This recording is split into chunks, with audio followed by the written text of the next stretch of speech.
자, 그렇다면 미국 증시가 쉬어가는 동안 우리는 투자 전략 정비를 위해 어떤 내용을 확인해야 할까요? 아메리카 라이브 미국 증시 전문 유튜버 유사남님 연결해 들어보겠습니다. 유사남님, 안녕하세요. 네, 저희 시장 체크 포인트 짚어주시죠.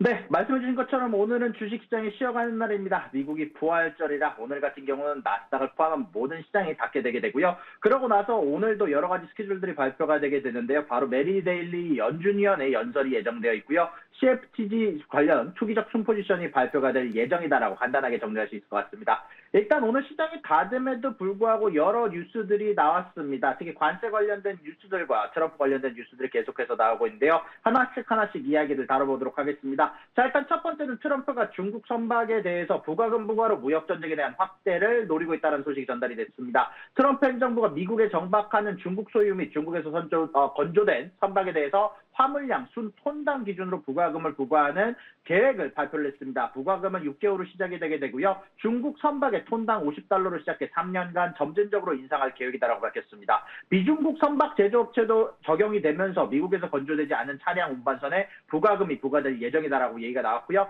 3년 후에는 이뿐만 아니라 외국 건조, 외과, 천연가스, LNG 운반선에 대해서도 추가적인 제한을 시작하면서 22년간 점진적으로 강화할 예정이다라고 발표가 나왔습니다. 여기에 대한 목적은 결국 미국 조선 산업에 대한 부응 지원과 중국의 해운 산업 독점으로 인한 미국의 과도한 의존도 완화, 그리고 마지막으로 부가금 수익은 미국 조선 산업의 재건에 사용하게 되게 되면서 미국 조선 산업을 지원하겠다라는 얘기가 나오고 있는 것 같고요. 그로 인해서 현재 중국 쪽에서는 여기에 대해서 비판을 하고 있습니다. 중국 외교부 대변인은 이 조치가 미국 소비자와 기업에 피해를 주고 글로벌 공급망을 교란하며 미국 조선 산업 부흥에 실패할 것이다라고 비판을 했고요. 미국 수입업체들도 부가금은 사실상의 관세로 소비자 가격 상승과 글로벌 무역 혼란을 초래하게 되게 되면서 사실상 비관세 장벽으로 작용하게 될 것이다라고 소식을 발표를 하게 됐고요. 미국 농업계 쪽에서도 민주당 NG 크레이그 하원 의원 같은 경우는 이 조치가 미국 농산물 수출에 위협이 될 것이다라고 경고를 하게 되게 되면서 반대 의견도 상당한 것으로 이야기가 나오고 있습니다.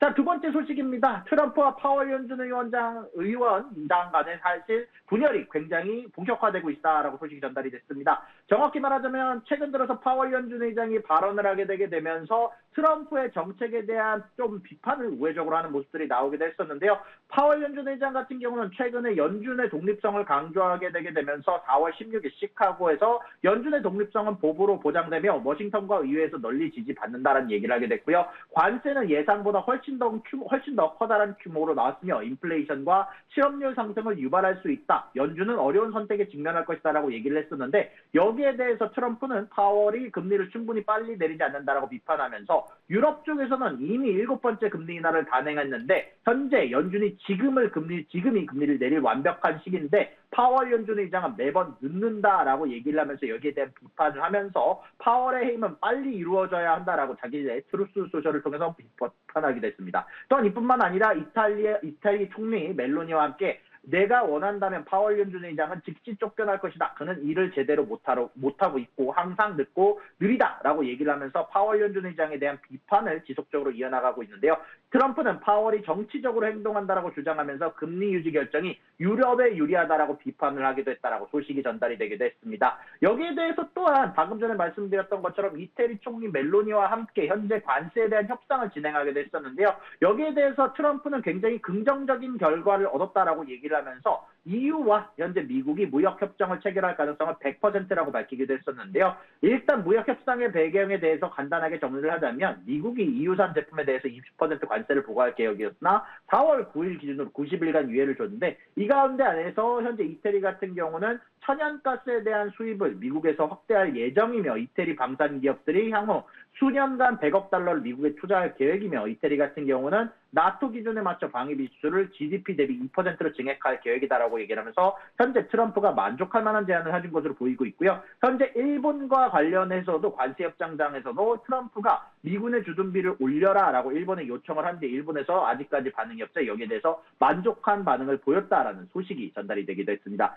자, 그리고 마지막 뉴스입니다. 어저께 기준으로 넷플릭스의 어닝이 발표가 됐습니다. 그리고 넷플릭스의 어닝 굉장히 만족스럽게 나오면서 장 외에서도 상승하는 모습들을 보였는데요. 다만 악재가 전혀 없었던 것은 아닙니다. 자, 일단 하나씩 다뤄볼 텐데 나왔는데 매출 같은 경우는 105.4억 달러가 나오면서 예상치였던 105억 달러를 넘어섰고요. 조정 EPS 또한 예상치였던 5.69를 크게 뛰어넘는 6.61달러가 나왔습니다. 또한 이것뿐만이 아니라 가이던스 또한 매출과 EPS 양쪽 다 예상치를 비트하게 되게 되면서 굉장히 좋은 소식으로 나왔다고 할 수 있을 것 같은데요. 그럼에도 불구하고 미국과 캐나다 쪽의 성장이 예상치보다 낮았다라는 평가가 나오고 있습니다. 전분기의 15% 성장에 비해서 이번 분기의 성장은 9% 성장 둔화로 이어졌는데요. 다만 여기에 대해서 넷플릭스의 수장 같은 경우는 이번 분기에 이번 Q2에 재가속이 기대가 된다라고 하면서 가이던스 매출에 좋은 성장이 나올 것으로 예상이 된다라고 발표를 했고요. 또한 유럽과 아시아, 라틴 아메리카를 포함한 지역에서는 전분기와 이번 분기 그리고 다음 분기까지 매출 성장률이 굉장히 강하게 이어질 것이다라고 얘기를 하면서 넷플릭스는 2024년 강한 실적 모멘텀을 이어가며 2025년을 긍정적으로 출발할 것이다라는 얘기가 나오고 있습니다. 결국 매출과 EPS 모두 컨센서스를 상회했으며 영업 마진과 이익률도 뚜렷하게 개선을 했고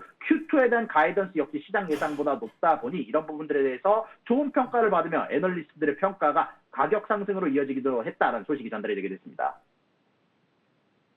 네, 넷플릭스 지역별로는 조금 엇갈렸지만 그래도 애프터마켓에서 $1,000를 돌파했고요. 이 실적 발표와 관련해서 폭삭 소가수다 그리고 중증 외상센터가 언급됐다는 점도 반가웠습니다. 자, 오늘 부활절 휴일에도 수고해주신 유사남님과 함께했습니다. 고맙습니다.